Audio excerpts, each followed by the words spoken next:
श्रीमद् भागवत गीता तृतीय अध्याय श्लोक नंबर 24 कर्मयोग। मधुसूदन श्री कृष्ण बनवारी अनंत नाम श्री कृष्ण के, और वो अपना उदाहरण देकर अर्जुन को समझा रहे हैं। उत्सीदेयुः इमे लोका न कुर्याम कर्म चेत अहम संकरस्य च कर्ता स्याम उपहन्याम इमः प्रजाः। उत्सीदेयुः नष्ट हो जाए, इमे ये सब लोक न नहीं कुर्याम करूं कर्म नियत कार्य चेत यदि अहम मैं संकरस्य अवांछित संतति का स तथा कर्ता सृष्ट श्याम होऊंगा उपहन्याम विनष्ट करूंगा इमा इन सब प्रजा जीवों। यदि मैं नियत कर्म ना करूं तो ये सारे लोग नष्ट हो जाएंगे, तब मैं अवांछित जन समुदाय वर्ण संकर को उत्पन्न करने का कारण हो जाऊंगा। कौन कह रहा है? श्री कृष्ण।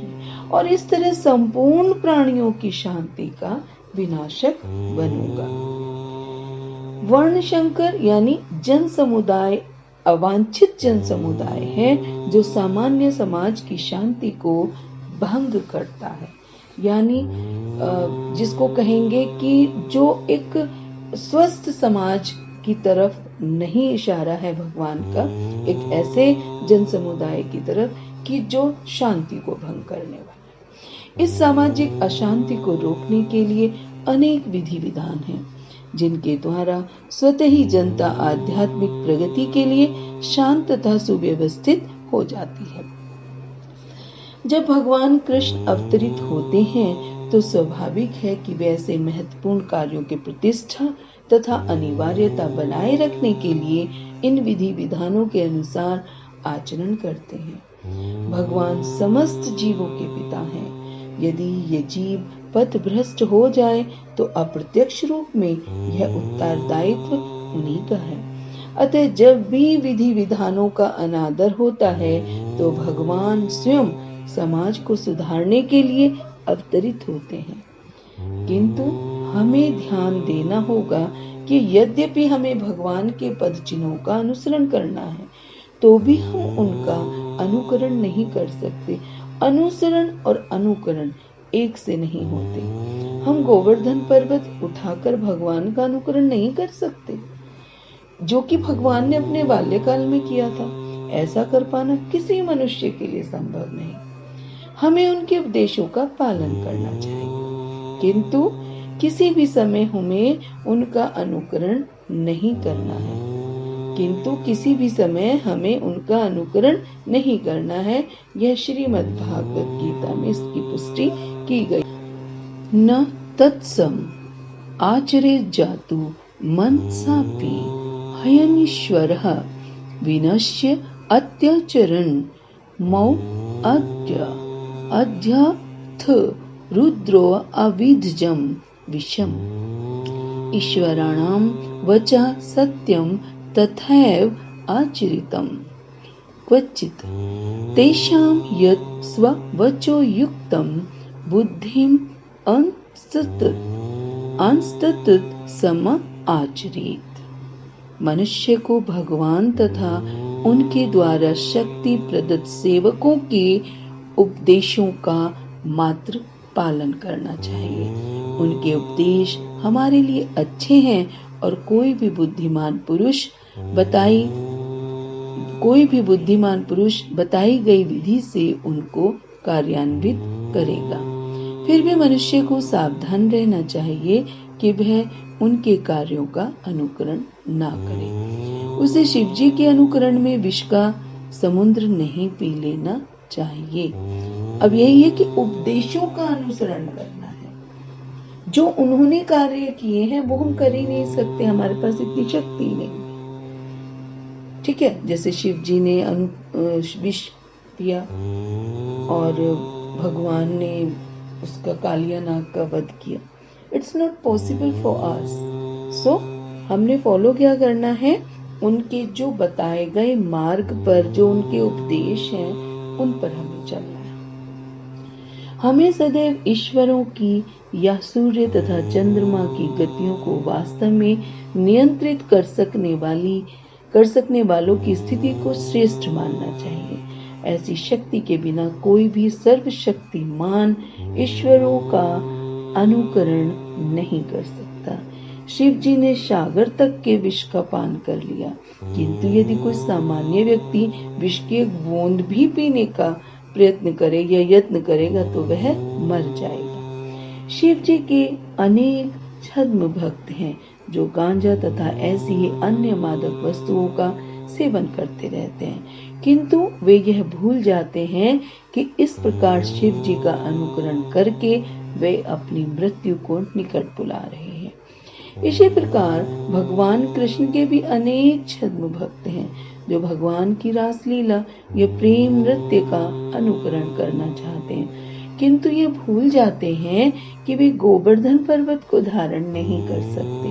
अतः सबसे अच्छा तो यही होगा कि लोग शक्तिमान का अनुकरण न करके केवल उनके उपदेशों का पालन करें, न ही बिना योग्यता के किसी को उनका स्थान ग्रहण करने का प्रयत्न करना चाहिए। ऐसे अनेक ईश्वर के अवतार हैं जिनमें भगवान की शक्ति नहीं होती। इन 3 श्लोकों में भगवान ने अपने लिए कर्म, मतलब जैसे अपने लिए कर्म करने में सावधानी रखने का वर्णन किया, ऐसे ही आगे के 2 श्लोकों में ज्ञानी महापुरुष के लिए कर्म करने में सावधानी रखने की प्रेरणा बताते हैं या करते हैं। If I did not perform prescribed duties, all these world would be put to ruination. I would be the cause of creating unwanted population, and I would thereby destroy the peace of all living beings. Purport: Varna Sankara is unwanted population which disturb the peace of the general society. Peace of the general society. In order to check this social disturbance, there are prescribed rules and regulations by which the population can automatically become peaceful and organized for spiritual progress in life. When Lord Krishna descends, naturally he deals with such rules and regulations in order to maintain the prestige and necessity of such important performances. The Lord is the father of all living entities, and if the living entities are misguided, indirectly the responsibility goes to the Lord. Therefore, whenever there is general disregard of regulative principles, the Lord himself descends and corrects the society. We should, however, note carefully that although we have to follow in the footsteps of the Lord, we still have to remember that we cannot imitate him. Following and imitating are not on the same level. We cannot imitate the Lord by lifting Govardhana hill, as the Lord did in his childhood.